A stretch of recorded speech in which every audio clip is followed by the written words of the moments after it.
The 2 Signal Regiment will be the last campaign Signal Regiment to complete a full tour at the Souter Force Protection and Transport Company in Kabul. Next year, the role will be handed back to a combat arm company to carry on the enduring role in the city. In this report, Kath Brazier takes a closer look at the diverse job they have on their hands. Security starts at home for 2 Signal Regiment, home for the next few months being Camp Souter in Kabul. Searches at the main entry point on vehicles and locally employed civilian personnel are rigorous, including the use of biometric equipment and a full inspection of body and bag. This kind of activity comes under guard duty, one of the 3 roles that 2 SIGs perform here in Kabul.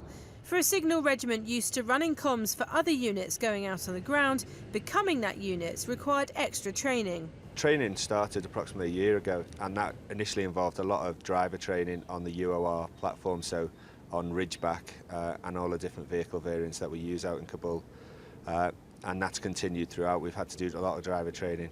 And also, because our guys are Royal Signal soldiers primarily, with a few REME and RLC chefs thrown in, the learning curve to bring up their infantry skills has been quite steep as well. So it's been good for them and they've enjoyed it throughout. And it's the driving element that's proved to be the most significant part of the job. Manoeuvring around the busy streets of the capital city, where the threat level is always raised, transporting anything and anyone, from a 4-star general to Forces News journalists.